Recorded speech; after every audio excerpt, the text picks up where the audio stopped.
اور وہ چاہتے ہیں کہ گریٹر اسرائیل جو ہے بنایا جائے.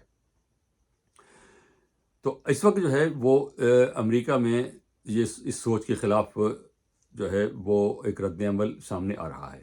صدر ٹرمپ نے لگتا یہ ہے کہ اسرائیل لابی کے پریشر میں اور ان کے کہنے پر جنگ میں شمولیت کی، اور پہلے کچھ عرصہ وہ شامل نہیں ہوئے. اسرائیل نے جنگ شروع کی ایران کے خلاف، امریکہ نے اس میں شامل نہیں ہوا، اور نیتنیاہو بار بار یہ کہتے رہے کہ امریکہ کو جو ہے وہ سامنے آنا چاہیے، امریکہ کو حمایت کرنی چاہیے، کھل کے کرنی چاہیے. لیکن امریکہ نے اس زبانی حمایت کے علاوہ عملی طور پہ حمایت نہیں کی، کیونکہ امریکہ جو ہے وہ یوکرین سے نکلنا چاہتا ہے، اور فار ایسٹ کی طرف، چائنا کی طرف جانا چاہتا ہے، وہاں پر ان کو زیادہ خطرہ ہے. تو بالآخر وہ صدر ٹرمپ کو مجبور کیا گیا، ان کو پرسویٹ کیا گیا کہ وہ یہ اس کام میں آئیں، اور وہ جو ہے خود اس میں شامل ہوئے بھی. اس سے پہلے آپ کو یاد ہوگا کہ امریکہ اور ایران کے درمیان مذاکرات چل رہے تھے کہ ایک نیا معاہدہ کیا جائے. پہلے صدر اوباما کے دور میں معاہدہ ہوا تھا، اس معاہدے کو اسرائیل کے کہنے پر ہی، نیتنیاہو کے کہنے پر، لابی کے کہنے پر، صدر ٹرمپ نے جب پہلی دفعہ حکومت میں آئے ہیں ان کے کہنے پر اس کو معاہدے کو توڑ دیا انہوں نے. لیکن اب جب وہ دوبارہ انہیں بات ہوئی ہے اب ان سے، تو انہوں نے کہا ہم دوبارہ دوسرا معاہدہ کریں گے. تو جس معاہدے کی وہ بات کر رہے تھے، جس کی آؤٹ لائن موجود تھی، وہ معاہدہ ہوا نہیں تھا، وہ اس سے ملتا جلتا ہی تھا. وہی معاہدہ جیسے صدر اوباما کے دور میں ہوا تھا، اسی سے ملتا جلتا معاہدہ وہ کرنے جا رہے تھے. تو اسرائیل نے اس معاہدے کی اس بات کو سبوٹاج کرنے کے لیے پہلے تو یہ اقدام کیا کہ امریکہ سے یہ کہلوایا، صدر ٹرمپ سے یہ مطالبہ کروایا کہ ایران کو صفر انریچمنٹ کی اجازت دی جائے گی. کوئی ایک ذرہ بھی جو ہے وہ ایران اپنی سرزمین پر یورینیم انریچمنٹ نہیں کر سکے گا. ایک کنسورشیم بنایا جائے باہر سے، جو ہے وہ کسی تیسرے ملک میں جو ہے وہ یورینیم کے انریچمنٹ ہو، اور پھر وہ ایران میں لایا جائے. ایران نے اس کا صاف انکار دیا کہ یہ قابل قبول نہیں ہے.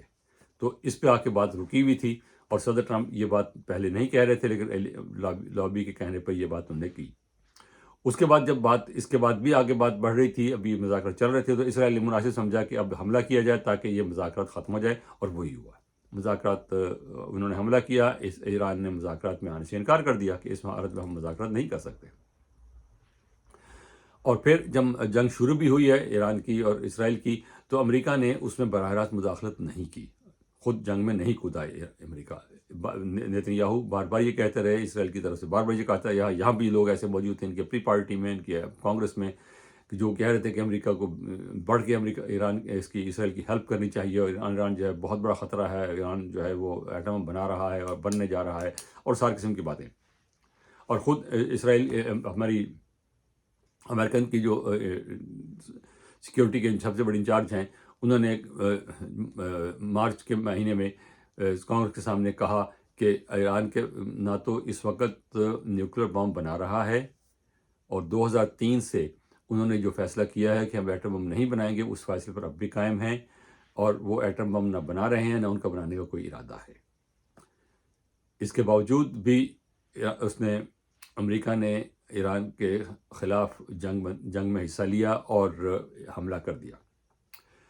تاہم اب جب صدر ٹرمپ نے اس جنگ سے نکلنے کا فیصلہ کیا ہے، تو یہ اسرائیل کی لابی جو ہے اس کے لیے ایک شکست تو نہیں کہہ سکتے، لیکن ان کے لیے ایک جھٹکا ضرور ہے. تو میری ذاتی رائے یہ ہے کہ اسرائیل اور اسرائیل کی لابی اس جنگ بندی کو قائم نہیں رہنے دیں گے. وہ کوشش کریں گے، صدر ٹرمپ اپنی طرف سے کوشش کریں گے کہ مزید جنگ میں نہ گھسا جائے، جنگ نہ ہو، اور امن رہے مڈل ایسٹ میں. اور امن کا مسئلہ نہیں ہے، امریکہ کا مسئلہ یہ ہے کہ امریکہ مڈل ایسٹ سے نکلنا چاہتا ہے. پچھلے 50 سال سے 60 سال سے امریکہ مڈل ایسٹ میں پھنسا ہوا ہے. اور اب جو ان کی اسیسمنٹ ہے امریکہ کی، وہ یہ ہے کہ چین ہمارے لیے خطرہ ہے، معاشی طور پر، فوجی طور پر، اور اسٹریٹجیکلی بھی چین ہمارے لیے خطرہ ہے. ہمیں اس کی طرف توجہ کرنی چاہیے. اوباما کے دور میں فیصلہ ہوا تھا جسے کہتے ہیں پیوٹ ٹو ایشیا، کہ ہمیں اس طرف ساری توجہ کرنی چاہیے. لیکن اسرائیل کی جو کوشش ہے وہ یہ ہے کہ یہ امریکہ کو مڈل ایسٹ میں جو ہے مصروف رکھا جائے کسی نہ کسی طریقے سے. تو اب دیکھنا یہ ہے کہ یہ بات آگے چلتی ہے نہیں چلتی. اسرائیل کامیاب ہوتا ہے امریکہ کو دوبارہ جنگ میں دھکیلنے میں، یہ نہیں ہوتا۔ ایران کیا رویہ اختیار کرتا ہے اس سے بعد میں پتہ چلے گا۔ اور امریکہ جو ہے یوکرین سے بھی نکلنا چاہتا ہے، یوکرین والی جنگ بھی جو ہے امریکہ کو بہت مہنگی پڑ رہی ہے، ہر لحاظ سے جو ہے وہ خرچہ ہو رہا ہے، اسلحہ دیا جا رہا ہے، کروڑوں اربوں ڈالر جو ہے آج تک خرچ ہو چکے ہیں، اور کوئی نظر نہیں آتا کہ وہاں کوئی حاصل وصول ان کو ہوگا۔ تو امریکہ میں ایک عام سوچ یہ پائی جاتی ہے، خود ریپبلکن پارٹی کے اندر سوچ پائی جاتی ہے، ڈیموکریٹک پارٹی میں سوچ پائی جاتی ہے کہ اس طرح جنگیں کرنے کا کوئی فائدہ ہے نہیں، پراکسی جنگیں کرنے کا، براہ راست جنگیں کرنے کا جو ہے اب وہ ہمیں نہیں کرنا چاہیے۔ تاہم اس وقت جو ہو رہا ہے وہ آپ کے سامنے ہے، اور جنگ بندی اس وقت ہو چکی ہے، لیکن اب یہ لابی اس کو برقرار رہنے دے گی یا نہیں دے گی، یہ اب دیکھنا ہوگا۔